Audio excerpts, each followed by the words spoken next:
before, I was suffering this Yeah. regret, but now I am learning to live with it, and Yeah.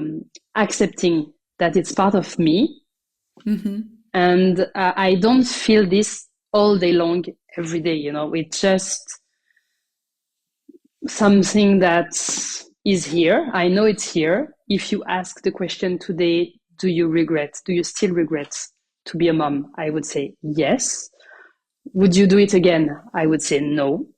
But it Mm-hmm. has nothing to do with my son. I'm Keltie McGuire, and you're listening to the Kids Are Child-Free podcast. Hello, and welcome to the Kids Are Child-Free podcast. Today, we're having a very important conversation, one that I have been wanting to have on the podcast for a very long time now, and one that is surprisingly difficult to find people who are open to discussing. And that is, we are talking about regretting motherhood. And I know this is something that may plague a lot of your minds, this worry that what if I have kids and I come to regret it? And while it's not exceedingly common, it is something that exists. I've read statistics that indicate that sometimes up to 20% of parents say that if they could choose again, they would choose a different path, that they have come to, in fact, realize that parenthood is not for them.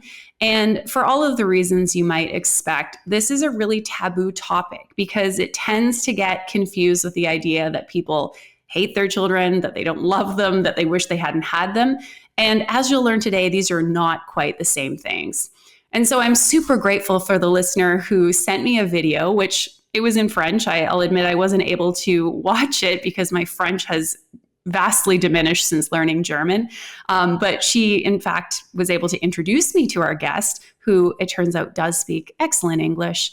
Today I am really excited to share her very first English podcast and really media feature or coverage that she's received for the book that she has written, as well as this conversation that she is openly having around motherhood regret. So today we're going to be hearing from Astrid Hurault de Ligny. Hopefully my French wasn't too atrocious in saying that. We're going to be talking about her book, Le Regret Maternal, which is the maternal regret, where you're going to be hearing about how she realized that she actually regrets taking on the role of motherhood, what her relationship is like with her 6-year-old son. We're going to hear about the ups and downs that she has navigated with her husband through all of this. It is such a wonderful, open, candid conversation. I am just so grateful to Astrid for sharing it with us and bringing us this very important topic to the podcast.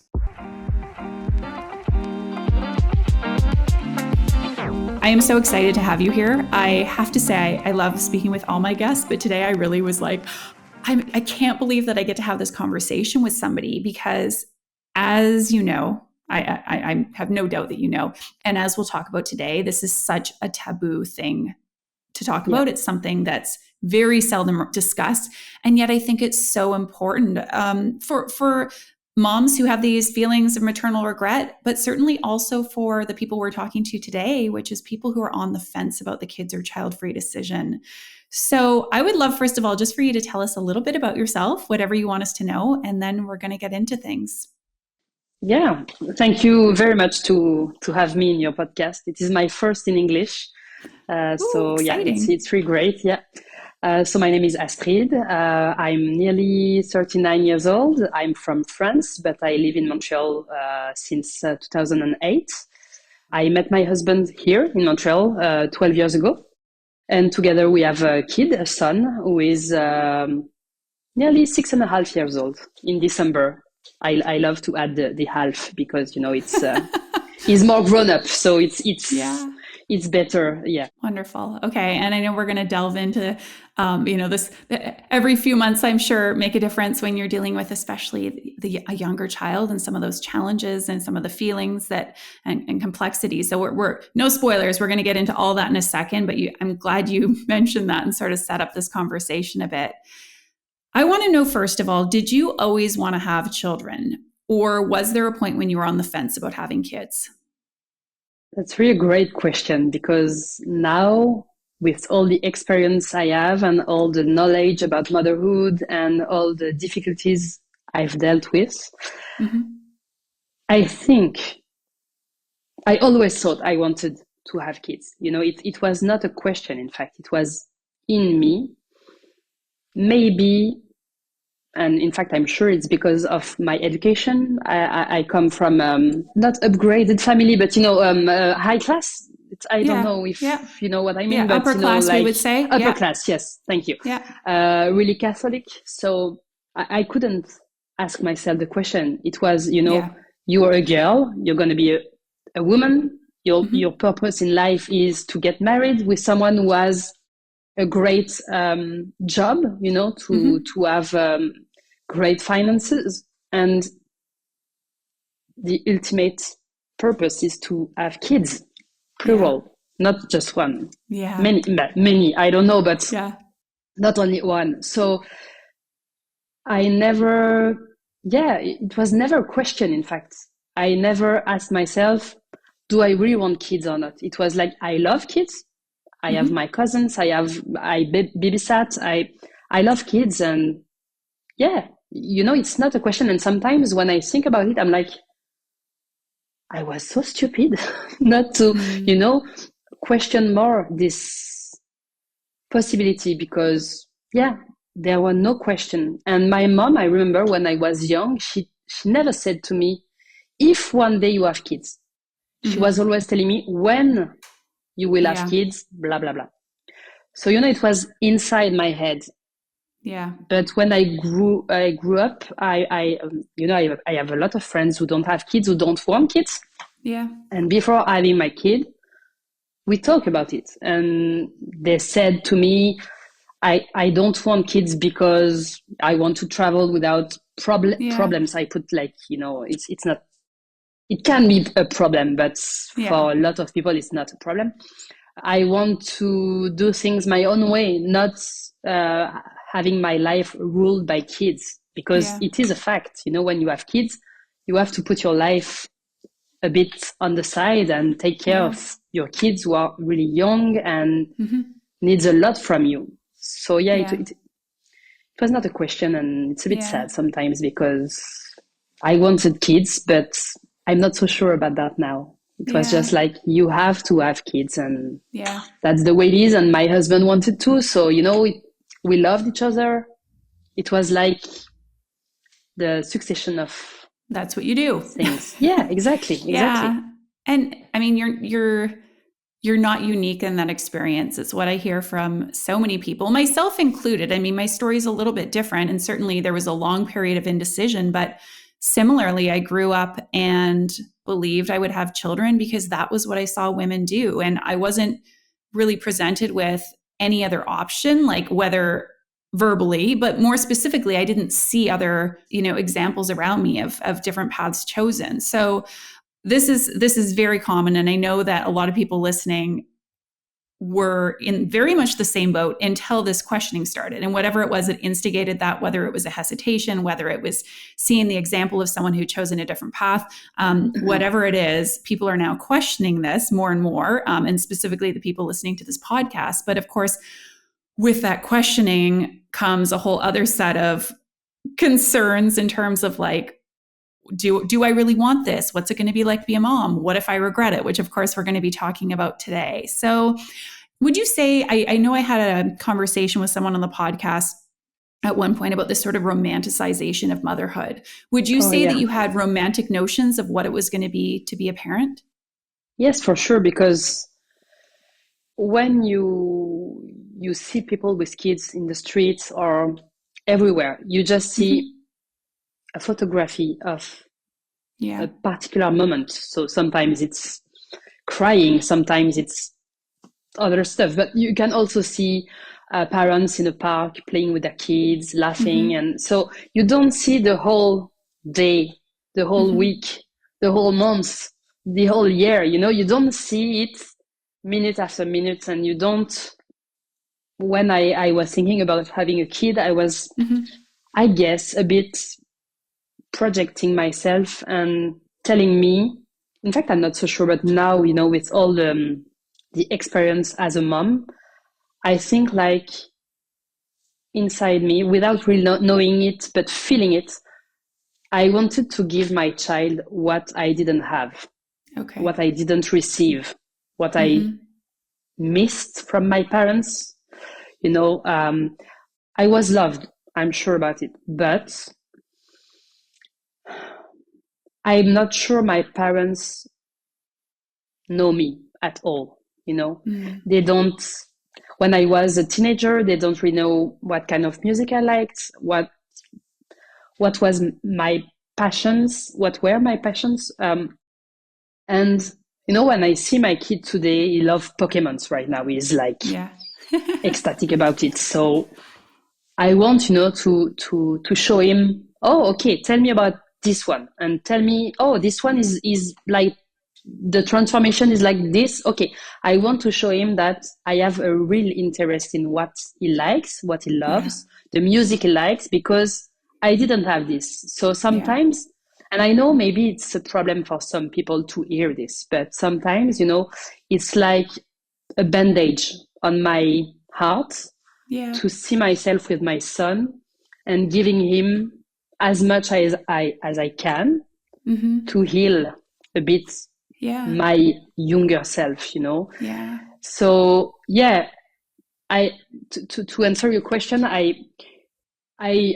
thought like motherhood would be easier for sure. I knew I wouldn't sleep at first. I knew my son would have tantrums, and I knew that, but I didn't know how I would feel living this.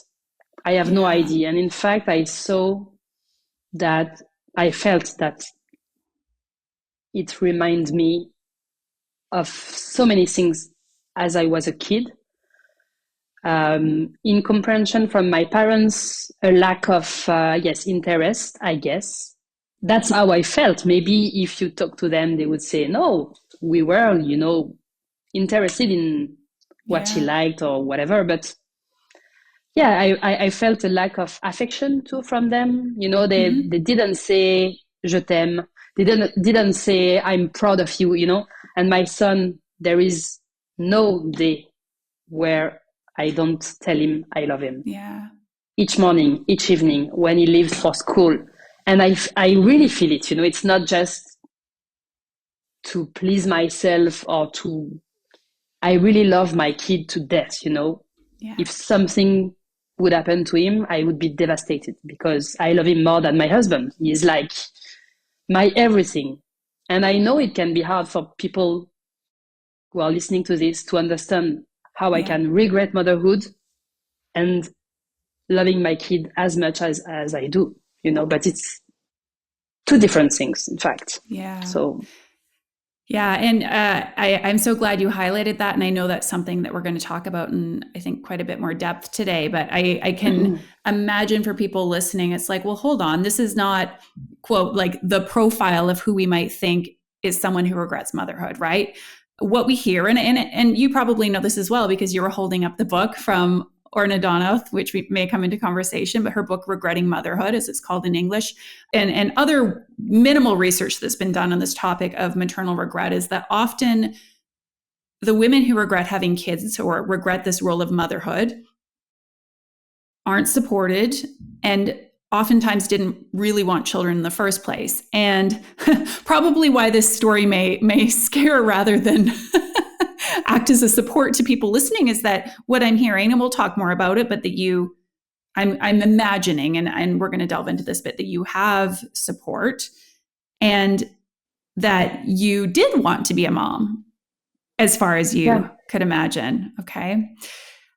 I'm curious if you can just tell me a little bit more about this. Like, I knew that motherhood would be hard, and at the same time, I thought it would be easier, because this is something I think a lot of people without kids sort of chuckle about parents. They're like, why are parents saying it's so hard? Of course it's hard. Like, you're raising a human. What makes you think it wouldn't be hard? And yet you're saying, yeah, I knew that, and yet I didn't really know it, is kind of what I'm getting. So can you tell me a little bit more about that? I guess it's because when you become a mom, a parent, in fact, a lot of stuff is, changes in your head. It's not, it's proven, I guess you know the word matrescence. I don't know if it is in English. Matrescence is the same, Yes, exactly. I thought I would be the same person as before. But I'm not at all. And I knew it was not going to be easy. Mm-hmm. But yeah, you said that I had support, but at the beginning, I didn't felt a lot of support because, as you know, I have no family in Montreal. I have my husband, but I took 1 year off because in Canada, in Quebec, in fact, you can have up to 1 year off. Mm-hmm. And my husband and we thought that it would be great for me because, you know, I am the one who gave birth. So Mm-hmm. I would have plenty of time to heal, to I was going to say to sleep. No, I didn't have time to sleep. But not so long ago, we talked about it with my husband, and he told me, you know, if I had known it would have been as difficult for you, mm-hmm. we would have dealt with it differently. You know, we would have split the maternity leave, the parental leave, like 6 months together. You know, and yes, our son would have gone to daycare mm-hmm. a lot earlier, but it would have helped to be with my husband for 6 months together, knowing our kid together. Because when you are alone with your kid at home every day for a year, you know your kid better than your husband or the other parents. And the mental load is not the same because, you know, oh, he's crying like this. So maybe it's because he is too hot, or maybe it's because he wants to eat. He wants the bottle.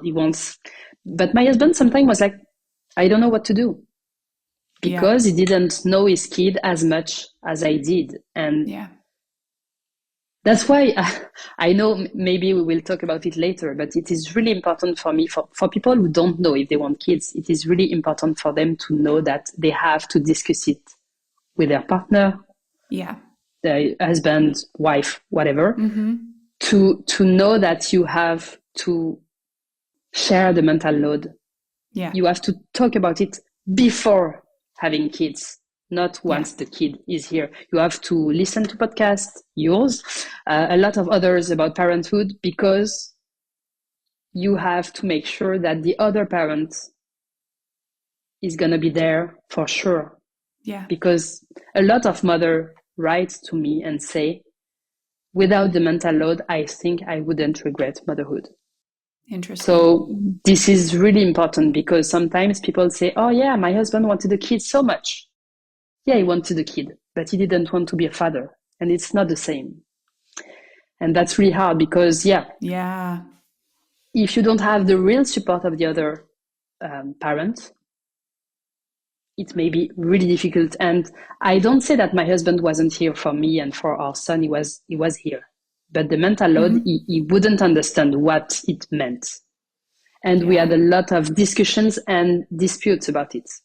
He thought I was inventing stuff. Like it was not as hard as I would say because no, he went to work, he came back, he wanted to have a rest a bit because he was tired from his day, but I was tired too, and I had so many things to do, and it was terrible. So 1 year alone at home was really, really hard. And I thought, you know, it was going to be amazing. I would go outside with my kid in my arms, taking picture of the weather and whatever, you know, it was really a fantasy, but it was not this at all. I felt alone. It was terrible. And I had postpartum depression, which was diagnosed 8 months after birth. So it was really a long time before knowing I was sick, you know? Yeah, it's a terribly long time to really suffer. And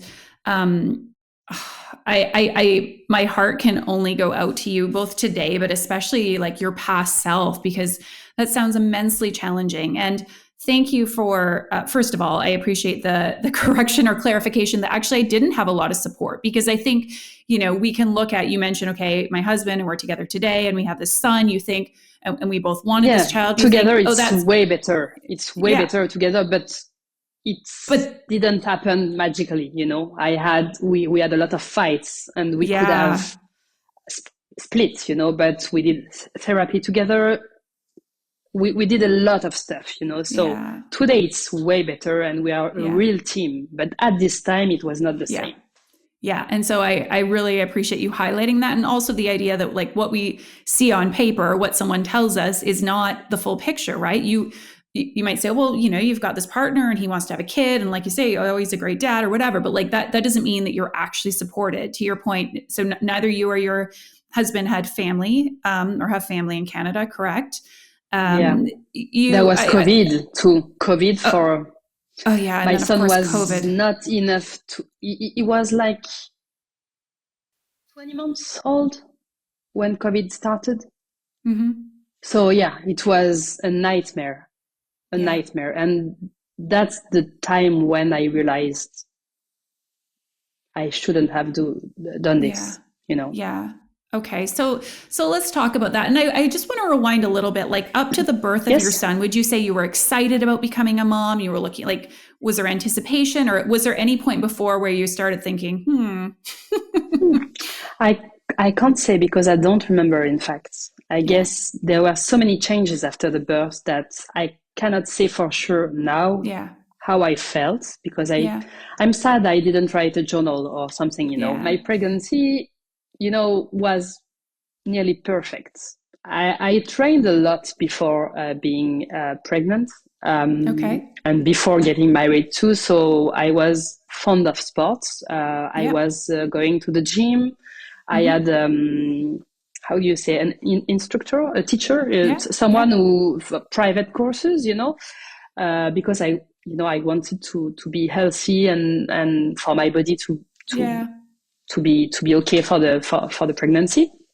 I stopped going to the gym and training with this teacher. I was 6 months pregnant, Mm-hmm. and I went to the swimming pool to have. I don't know if there is a name for this, but like gym in the water. Yeah. And Aqua aerobics. yes, exactly, for Or pregnant something women. like that. Yeah. Yeah. Yeah, so it was really, Aquafit or aqua really size. Yeah. great because, yeah, when you're huge like a whale, you want to be in the water and, feel Yeah. like Weightless. less. Yes, exactly. Yeah. I did also yoga. So, I did everything I could and I felt really great. Pregnant, Yeah. I was feeling really, really great. I gave birth, I was 37 weeks pregnant. So it was a bit Yeah. earlier Really. than expected, but I was really glad because it was in June and it was really hot in Montreal at this Yeah. time, and I was already huge, so I was really Yeah. happy to give birth early. And yeah, we were excited with my husband because at first I thought it would take a long time before getting pregnant, Yeah. and it took like a few months. Yeah. At this time, I was working at Cirque du Soleil. I guess Oh, I don't know cool. if Yeah. you. Yeah, I was Very working familiar in with the Cirque du Soleil. yeah Yeah.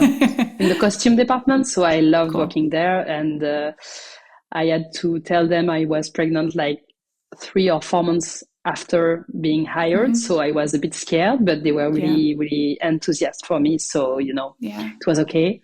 And yeah, I was excited. Maybe I was a little scared because I knew I couldn't go back, you know. Yeah. And I think that's But super I normal, guess right? everyone, yeah, Yeah. your life is gonna change, but you don't Yeah. know how much it is Yeah. gonna change as long as your baby is not here. Yeah. And I gave birth. I would do the same again. It was Yeah. I prepared a lot. I had like hypnobirthing. Oh, yeah. I've heard Hypno. that's amazing. Did it work well for you? I should have started earlier, I think, Yeah. to practice a bit more. But yeah, Yeah. I It was wanted helpful though. I wanted to give birth without medication. Mm-hmm. My mom gave birth to me. She was on acupuncture, you know, Mm-hmm. Yeah. the needles. Yeah. So, Acupuncture. Yeah. I was like, I would like to do that too, but it was not possible. I can't remember why. So yeah, hypnobirthing helped. Yeah, I had a really great birthing. It was amazing, in fact. And I would do the same again, as I said. Mm-hmm. And after that, I was tired like every mom, I guess. And can't really remember the first month. Yeah, it was, A blur. your baby don't sleep. I Yeah. was dealing with difficulties with breastfeeding. Okay. Now I'm telling myself I would have stopped way earlier than 5 months, but Mm-hmm. yeah, it was difficult for me to stop because when I have something in mind, I want to stick to it. So Yeah. but yeah, it was difficult, and my husband was really sad to see me having issues with it. Mm-hmm. But yeah, my son, in fact, I had problem with he was not digesting Yeah. milk products, Okay. co-products. So Yeah. he had an intolerance. Yeah, it was Intolerance. not Yeah. an allergy, but Yeah. so he had to be hospitalized. He was 3 months old. We spent a week at the hospital. I Oh, was wow. with him all the time, and I had to breastfeed and giving a bottle every 3 hours for the whole week. So I had to Mm-hmm. put an alarm on my phone, even if he was sleeping. I had to Mm-hmm. waking up. I guess my postpartum depression started at this time Yeah. because it was terrible. It was really hard. My husband couldn't stay because the bed was not big enough, and it was hard Mm-hmm. for him to come alone at home, and knowing that I was at the hospital with our son. Yeah. So after that, yeah, he had to drink a special milk. It was not real milk. It was Yeah. stuff. It helped. Mm-hmm. And I wanted to continue breastfeeding. Don't ask me why. So I had to have a diet, special diet, without any co-products. I don't know how I did that for 2 months. Mm. I don't know. And Mm-hmm. at the time, I was like, I'm really unhappy. I really need to stop. And we were going to France for Christmas, and I didn't want, to stop eating good food. So I was like, okay, stop. I did Yeah. all I could. Mm-hmm. It's time to stop.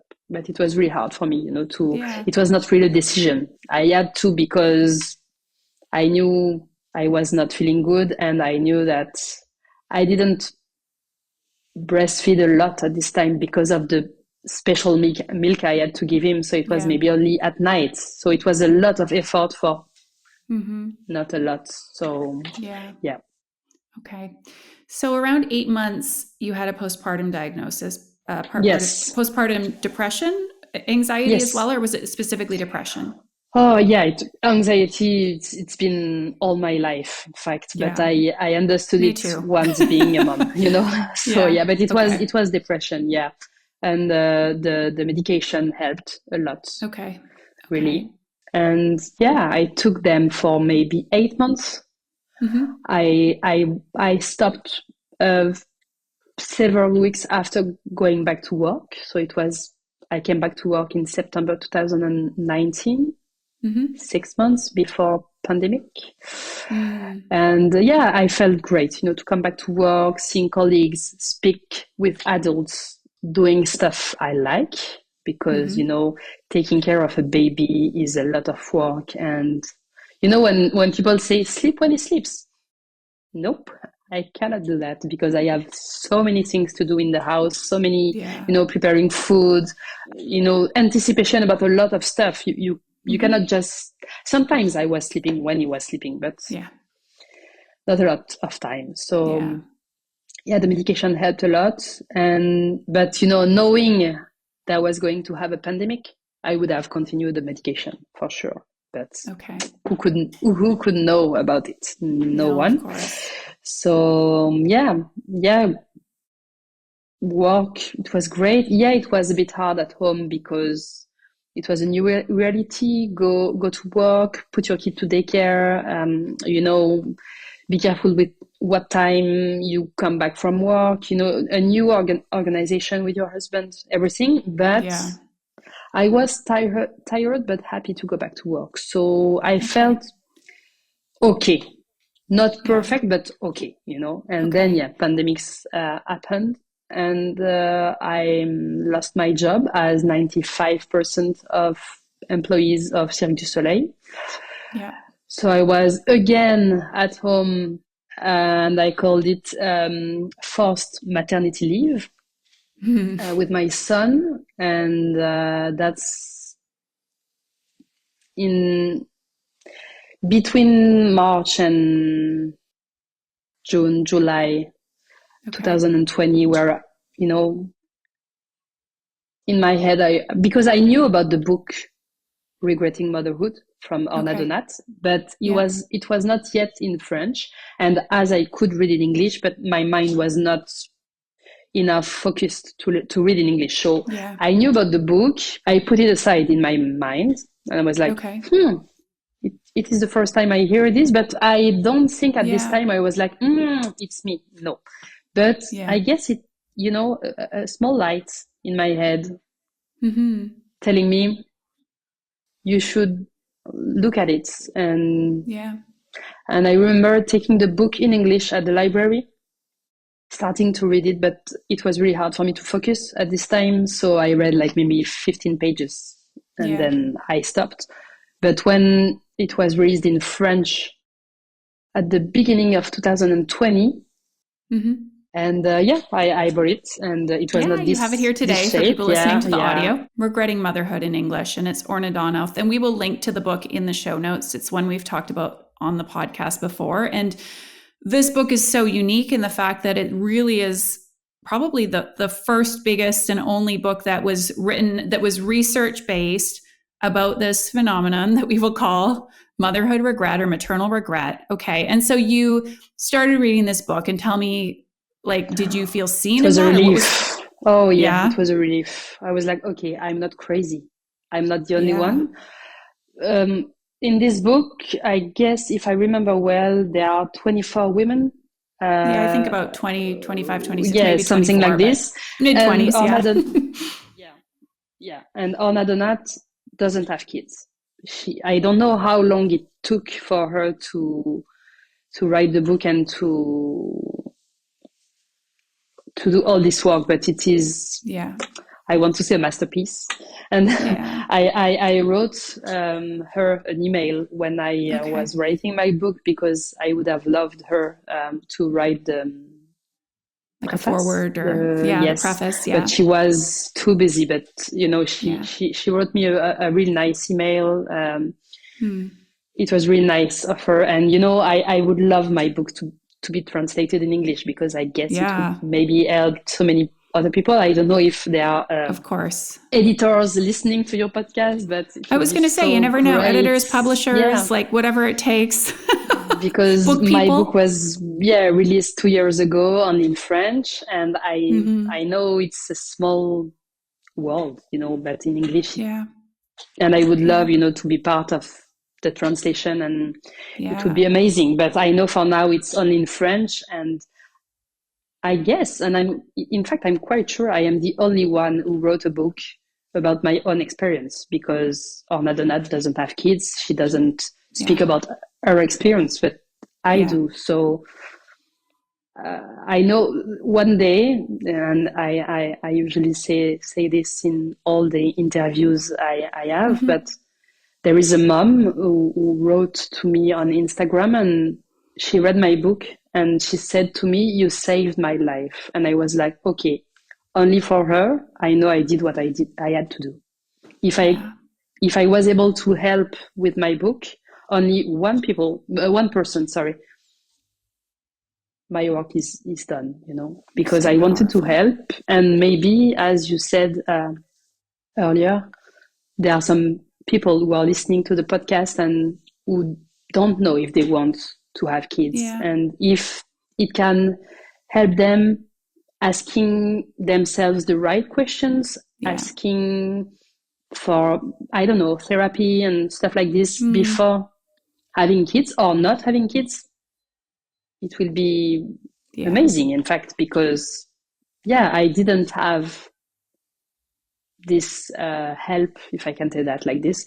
I didn't I couldn't question myself, because we didn't talk about this subject Totally. anywhere, in fact. Yeah, and it's still so seldom talked about, but I'm so, again, so grateful that you're here and we're having this conversation, because I'm also very sure that there will be parents who are listening who tune in because they can identify with this topic.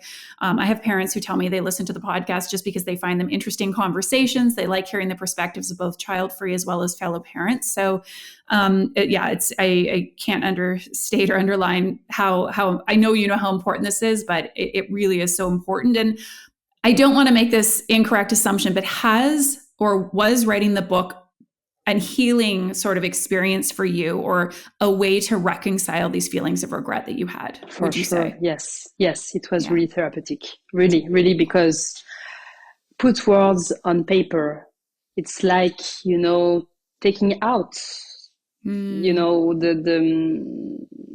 not putting them away, because I still feel this regret, but it helped me a lot processing the information. And also, I always say that before, I was suffering this regret, but now I am learning to live with it, and accepting that it's part of me. Mm-hmm. And I don't feel this all day long, every day. It's just something that is here. I know it's here. If you ask the question today, do you still regret to be a mom? I would say yes. Would you do it again? I would say no. But it has nothing to do with my son. And I know it can be tricky for people to hear this sentence. It can be like, what? Because, in fact, I don't want to erase my son from my life. He's here today. Yeah, but of course. If I can say that in another way, if tomorrow I could have another life, in this life, I wouldn't have kids. Maybe it will help people to understand better, because my son is here. I don't want to kill him. I don't want to, to give him away. I don't want to, I love him to death. I told you. So he is here. And I'm sure if you saw him today, not knowing me, my work, you would have no idea. I regret, because when you see him, he's so joyful, he's so affectionate, he's always telling me, I want hugs, mom, I love you. He's, and we don't talk about regret with him. I don't talk about it, but I was wondering. Tell him it's hard.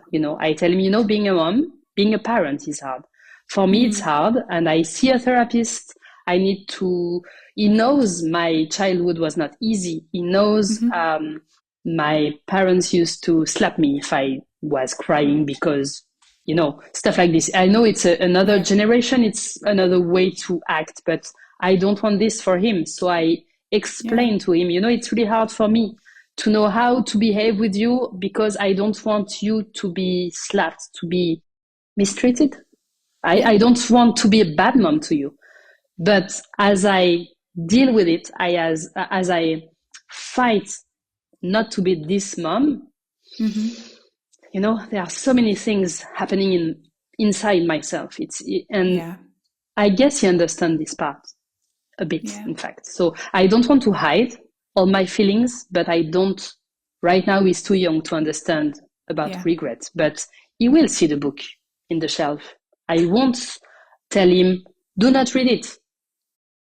I just hope, I guess he will understand, because he knows how much I love him, how much it's hard. He sees his dad too struggling. It's not the same struggle, because we have different way to deal with it. But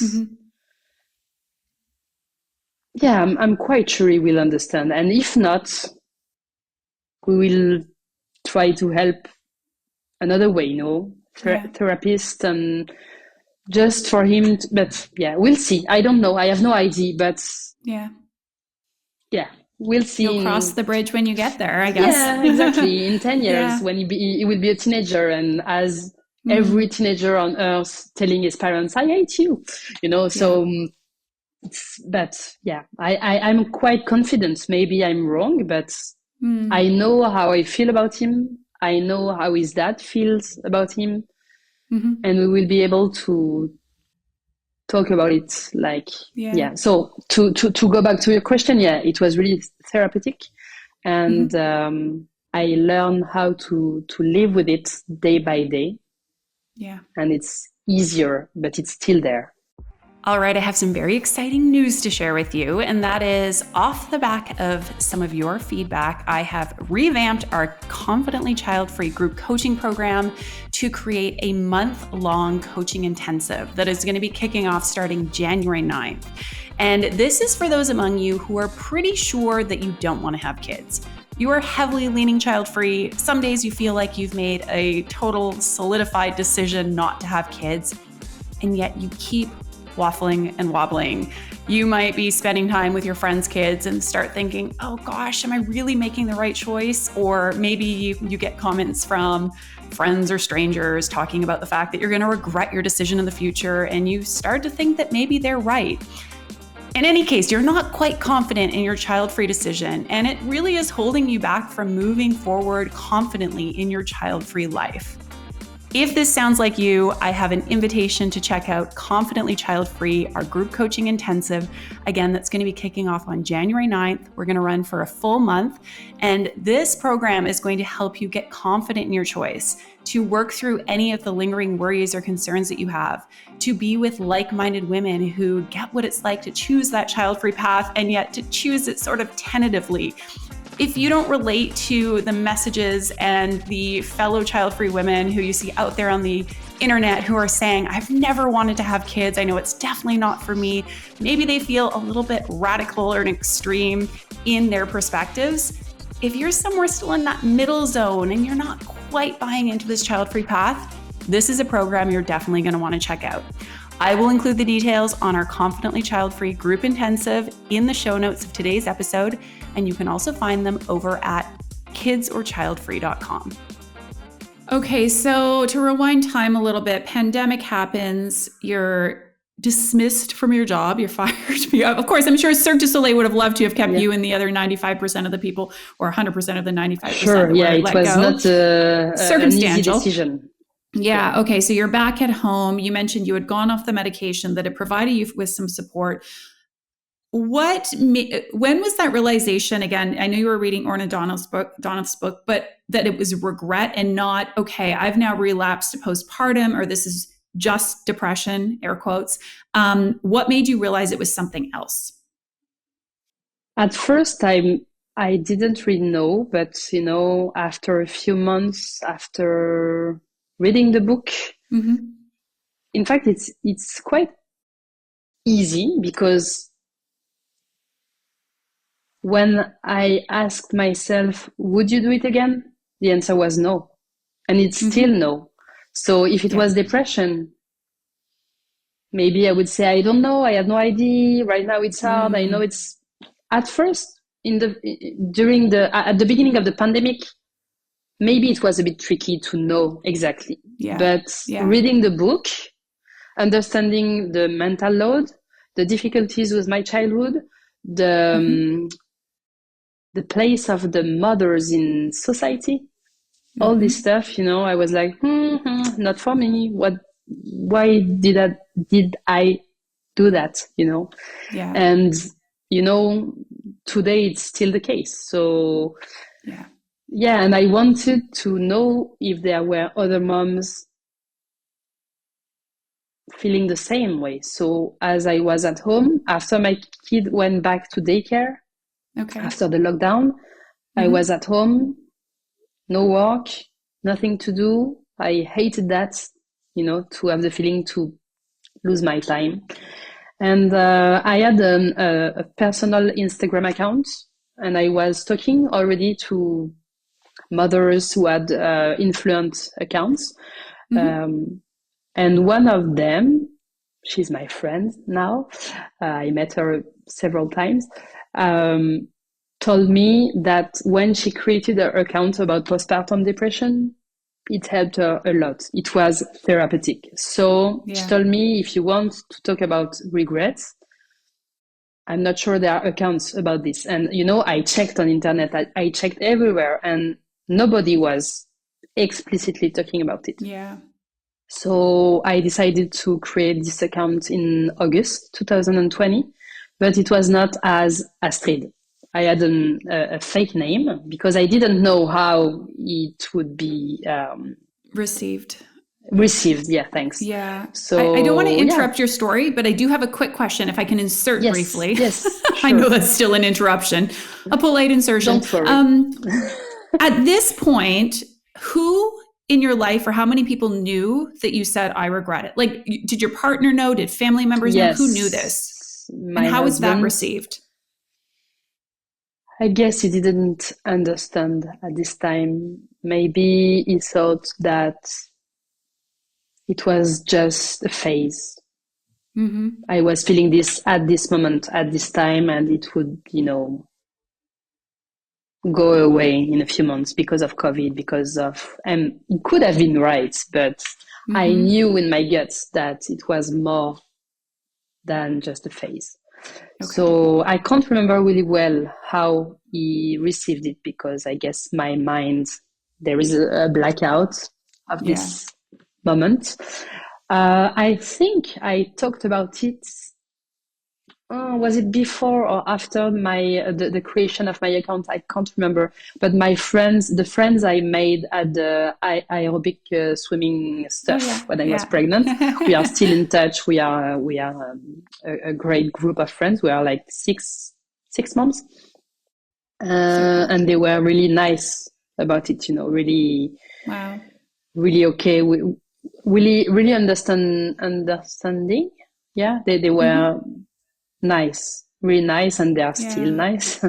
They are still great friends who don't judge, and this is really, really important, not to judge, just to listen and to try to understand, because I know that it can be hard to understand, but listening is really important, just to to show the person who is telling you this that it's not a choice, you don't choose.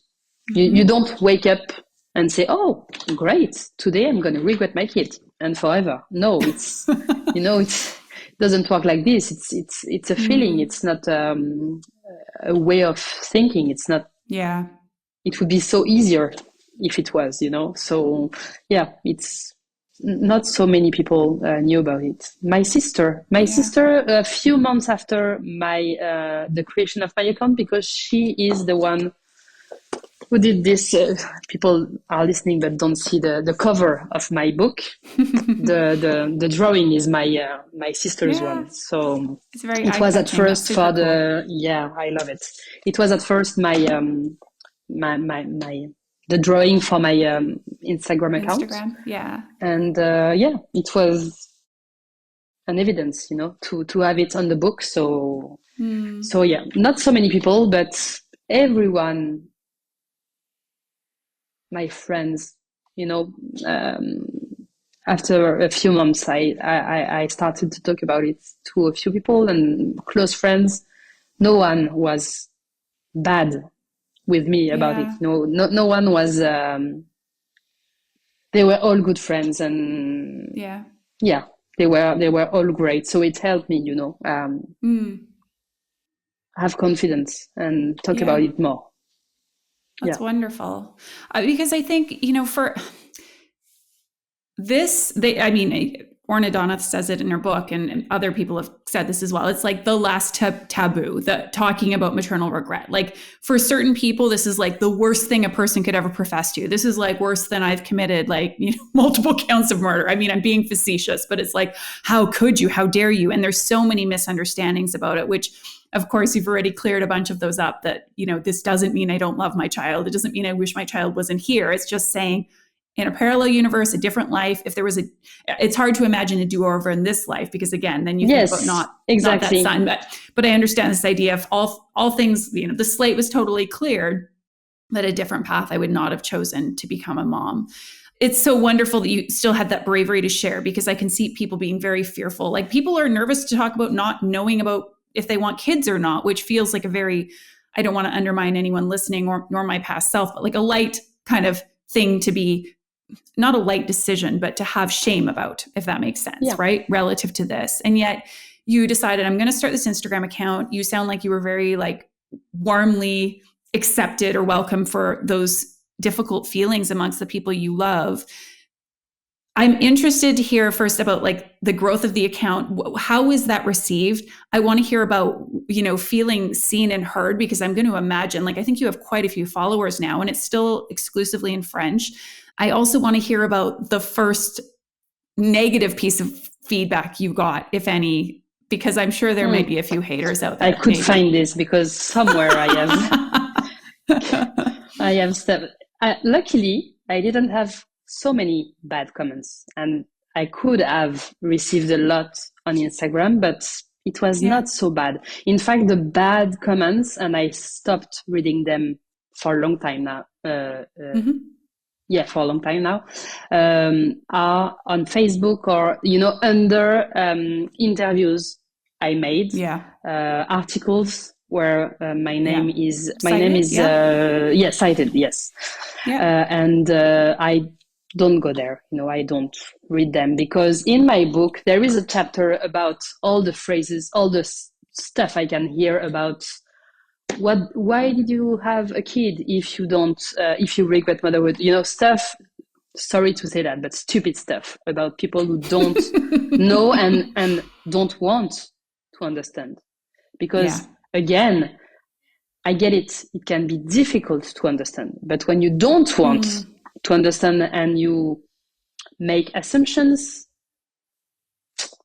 it doesn't work, in fact. So the account, at first, I was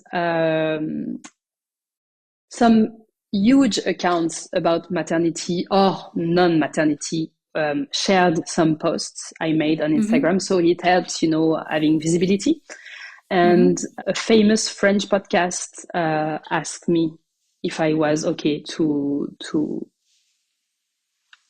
be part of their podcast. So it was my first interview and I was a bit scared, but it was really great.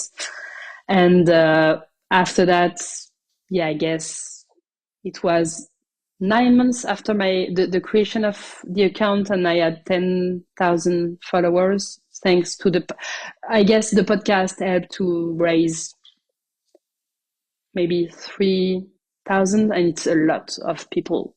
And then other interviews, and one day in September 2021, someone wrote me on Instagram to ask me if I wanted to write a book. And my first reaction was, is it a joke? Is someone pretending to work for editorial house? A place, a publisher? A publisher. Yeah, thank you. And no, it was real. So I was like, oh my God, do I want to do that? But it is a great opportunity. Larousse is a huge publisher. It's like the Rolls-Royce of publishers. So I'm like, okay, maybe it's time, to go further. But at first, I didn't know if I wanted to write it with my real name or with a false name, because I didn't know yet, And I decided to write it with my real name. In the book, I explain why, the process, but it was a bit hard for my father, because I kept my maiden name, so I use it on my book. And Hurault de Ligny is not a common name. Not so many people have this name. No. And so, my father had calls from friends, hearing from me about me in newspaper and stuff like that. And as I talk about my education in the book, it was not really well received. My father read the book, but didn't get the essence of what I wanted to say. He was not criticizing my regrets.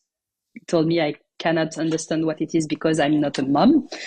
So it was already great, but all the part about my education, he read it without really reading it. It was really hard for him to accept. But it was a huge step for me, because I knew it could be hard. I knew I could have problems with my family talking about this. But I want, I was telling myself, I don't want to hide anymore. I'm fed up with this. I want to be my true self and to speak as Astrid and not, I don't want to hide behind anyone. Yeah. So, and I don't regret doing this. I'm really happy because it helps to, to show my face, to stop trying to be careful when I share stories about where I live, who is with me. I'm way more confident now. Yeah. And it can be tricky because some people would say, wow, now we see your face, we know your name, you talk about it without hiding. How do you do that? I don't know, but I'm glad I did this because I would do it again, in fact.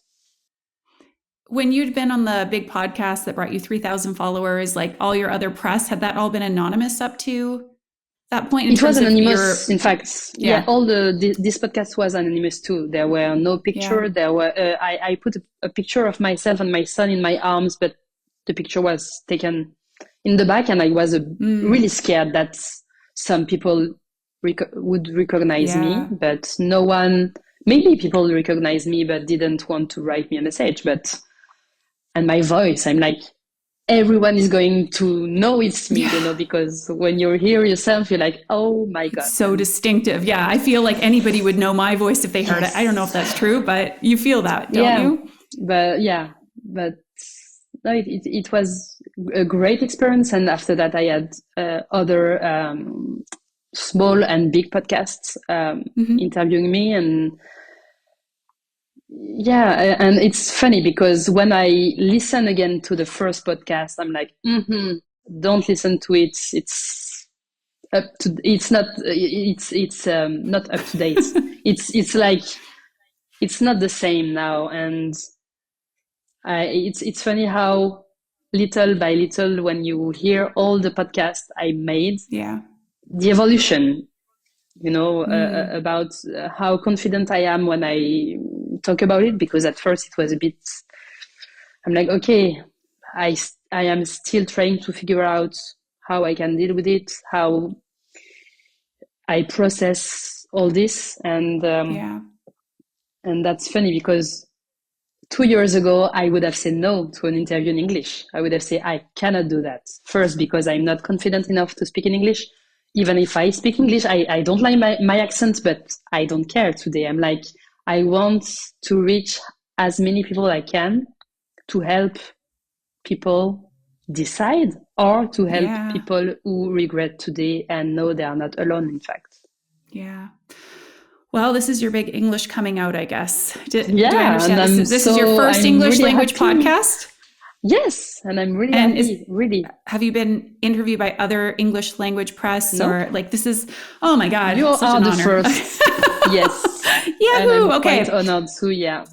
Well, I have no doubt there's going to be an outpouring of support and messages, but please let's help elevate and share this podcast. I'm just, again, I've said it over and over, but I'm so happy we're having this conversation because I've wanted to have this conversation for a really long time. And, it's interesting because I feel like I remember probably a couple of years ago now, a friend of mine got sort of wind of this idea of like regretting the kids or child-free decision. And by the way, most of the time we talk about this on my Instagram account, on the podcast, in my coaching groups.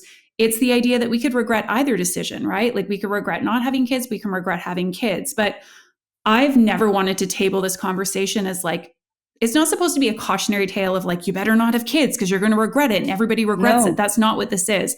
But I do think there is still a large prevalent belief that no one regrets having kids. I mean, you hear it all the time, right? Nobody regrets having kids. Well, yeah, actually, as I think was cited in the description of your book, and I've heard similar numbers, about, I think, 12 or 16% of people. And I'm sure say, it's quite more because how many people didn't say they regret? It's so taboo, as you said. Yeah. Maybe it's more. I'm quite sure it's more than 13%. Totally. And I think another piece of this is, like you say, having understanding of others who have different lived experiences.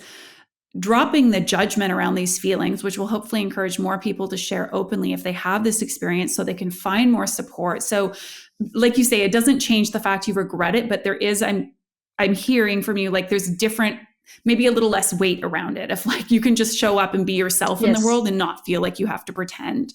And then I also think there's a big piece that like, okay, if there are people on the precipice of making the kids or child free decision, again, going one way or the other, what can we take away from your story and consider in our own decision? And so I'd love if we could talk a little bit about that. I feel like there's so many different layers of this. And perhaps if people are listening and there's questions we haven't answered, we can have you back in a future episode. Yes. Because as you saw, I did get a lot of questions from people. And, you know, one thing, and I just want to clarify, like, it sounds like the pressure you faced around having a child was was it from any one person? Like, did you feel like your husband was like, we got to do this now? Or like your family was like, no. Okay. I think it's more abstract than that. It's not, as I told you at the beginning, my mom never said, if one day you have kids, she was telling me that once you will have kids, you will see, blah, blah, blah. It was like, as I come from a Catholic family, you get married, you have kids. It is your purpose. So it was not a question.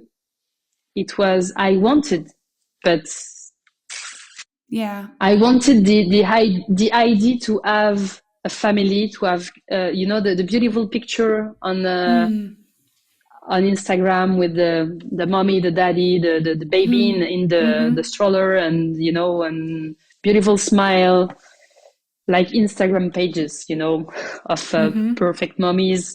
But, it's not, life is quite messy with kids, without kids, in fact. And yes, kids brings you joy. But for me, joy is the visible part of the iceberg. Okay. Difficulties and with myself, with all my traumas, with the place of mothers in society, the weight of expectations, double standard, double standards for sure. Yeah, and the fact that society expects so many things from you, but without giving the help we need, in fact, because I guess if I feel better today, it is also because my husband is really supportive, and it's not the case for everyone, in fact. Yeah. As I told earlier, we had a couple therapy together because at the time it was really difficult to understand each other, as it was also difficult with my kids' behavior. We struggled together and it drifted us apart, in fact. We were like two persons living under the same roof who have a kid together, but nearly not being together, in fact. And I was a bit scared that we could split and I didn't want that. So I told him a long time ago, we should do therapy. It could help, but you know how men are. They don't have problems. Everything is okay. Yeah. We can deal with it ourselves. No, we Was that before kids, out of curiosity? No. It was after that. After. And but he was reluctant. It took me a year before convincing him. And in fact, what was really, really annoying, we had a dispute about stupid thing. And he was really fed up. And he told me, okay, I don't know what we have to do now, but I guess we have to do therapy. Otherwise, we're going to split up. And I was like, are you kidding myself? Are you kidding me? It's like a joke. But after that, I was like, okay, I don't care who decided what, the most important thing is that he is willing to do that. And so we saw someone for every week for 2.5 years. And it helped a lot to communicate more. It helped him to understand better. I how I was feeling. I cried a lot during these sessions, and I understand better how he was feeling too, and how he was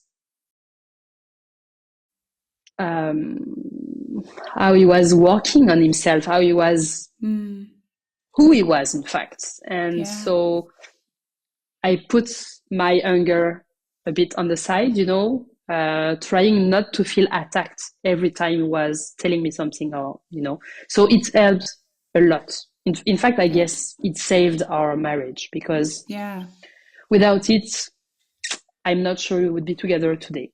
So, and this therapist at one time this year, in fact, in February this year, saw that we were really in a bad place, not together, but with our son.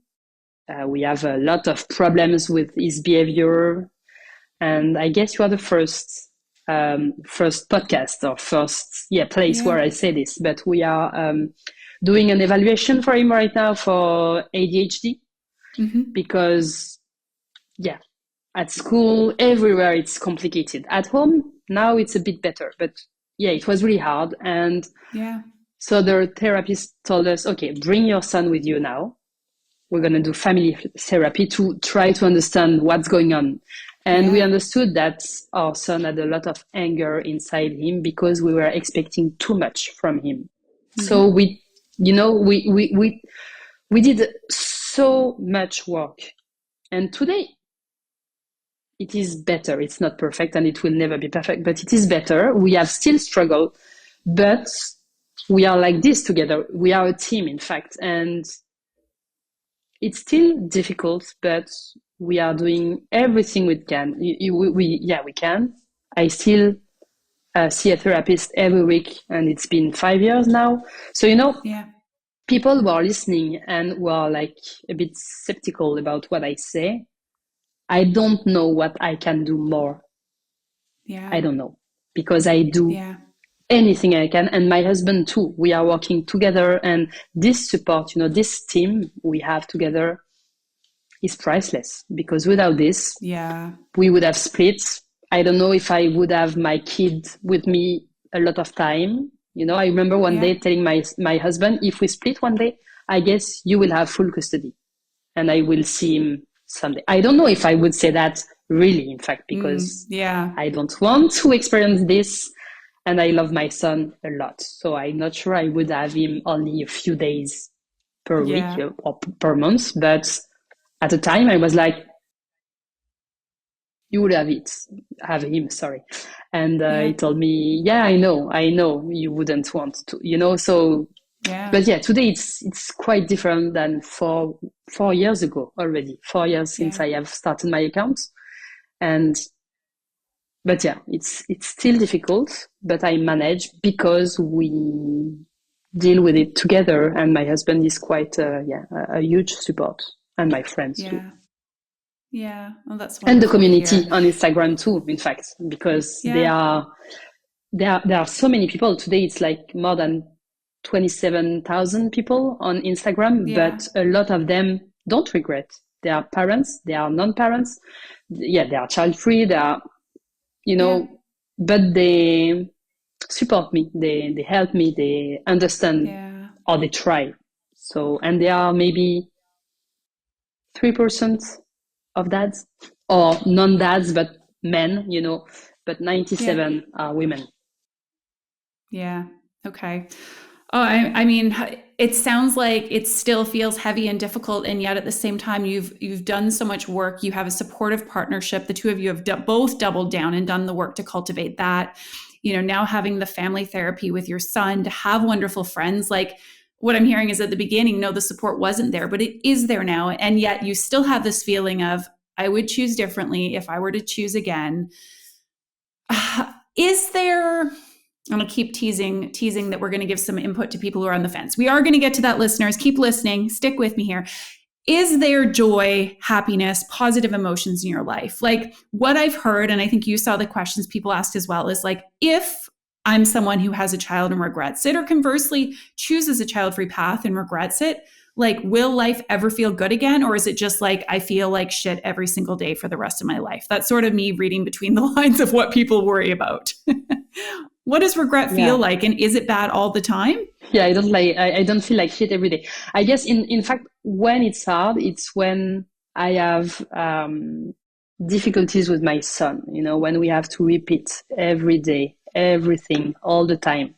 Sometimes we don't have to do that. Sometimes it's more difficult, but thanks to therapy, I get, to step back and watch the whole stuff and not just because before, still a bit now, but way less. But before, when my child was having a crisis or was not happy at all, had a lot of anger inside him, I felt it was against me.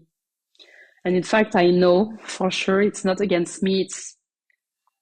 He is still, growing. He is not yet an adult. He is not yet.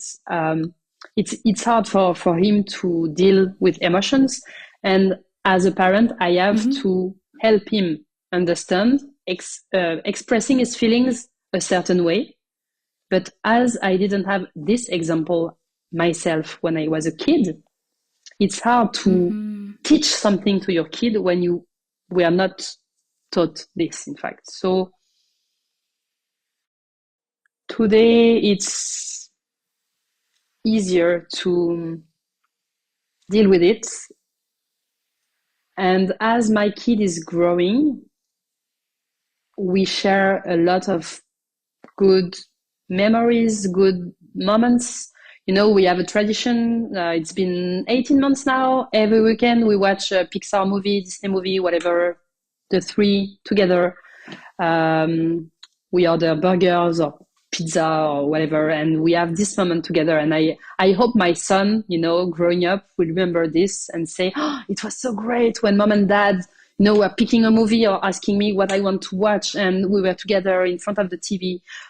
Sharing stuff, and oh yeah, when I saw mom crying when this scene happened in the movie, because I cry a lot in front of Pixar movies, and so yes, we have great moments, but we have also shitty moments too, because it's life. He's a kid, he's 6 years old, but it's better now. No, I would never come back to the newborn phase and the 2, 3, 4 years old. 6.5 soon is way easier. And now that he has started school, rounding up, he's starting to learn how to read. He loves books. I love books too. These shared moments are really important for me to create good memories, and for me and for my son. It's not a lot, but it is quality stuff. So yeah, my life is not as bad as that, but I still have struggles on my own, like it's been nearly a year since I've been fired from my last job because they were cutting seats. I don't know how you say that. They were like, it's not because I was a bad employee. It's just because I didn't have chance. And I am really struggling with what to do with my life. Maybe it's midlife crisis early, I don't know. But I'm not midlife because I'm not 50, but 40 years old crisis. I don't know. I have really no idea what to do with my life, in fact. But again, my husband is really supportive. He's not, pressuring me to find a job now, and he gets it. He understands why it is hard. And sometimes I'm asking myself, if I was not a mom, would this be still so difficult, to figure what I want to do? I don't know. But motherhood brought me a lot of beautiful stuff too, It's weird to say that but it's true. Yeah, I hear that. I hear it in what you're sharing. And I do think that some of these struggles and questions we ask ourselves in life, we're going to be asking them regardless. What do I want? What's next for me? What brings me meaning? Like, am I fulfilled? And of course, it can be highlighted if you have this, I don't want to call being a mother a problem or your child a problem, but like this feeling of like, oh, I regret this. I can see how maybe you could attribute that to the other things that are happening where it's like, yeah, everything's connected. And at the same time, sometimes a challenge we have can just stand alone and it doesn't have to do with something else. So, yeah. Okay, before we wrap things up, the big question I know that people are wondering is, if I'm on the fence, I'm not sure if I want to have kids or not. I can imagine that listening to your story and hearing, okay, she thought she wanted kids. She went into it with, general feeling of excitement. She has a good pregnancy. She's got a relatively increasingly supportive partner, right? That relationship has evolved. She's got great friends. What if this happens to me? And so do you think there's anything people can do to sort of safeguard themselves against regret, specifically maternal regret, but maybe this could apply in either case? Yes, sure. I guess, as I said earlier, it is really important to talk about this with your partner, to talk about what is going to happen, what you as a woman are expecting from your partner.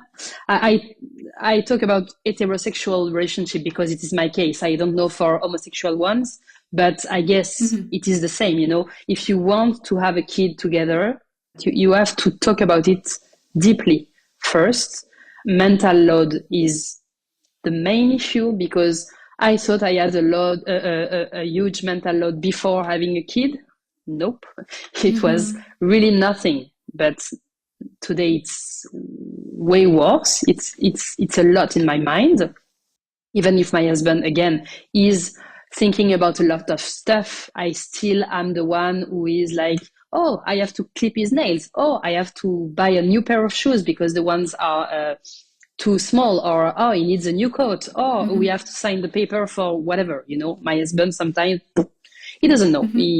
But again, it has evolved a lot. So, it's okay. Today, it's okay for me to deal with it. And it is way better than before. But also what I could suggest, and I know it's not easy for a lot of people because it is expensive. I don't know, in Germany, in Europe, I don't know how it works, but therapy. I guess to talk about this subject first with someone, to maybe, a lot of women told me that they understood why they regret.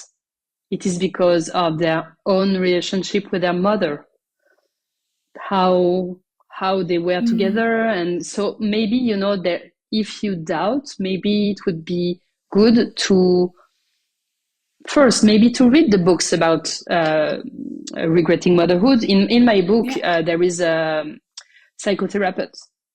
You say that? Yeah. A therapist.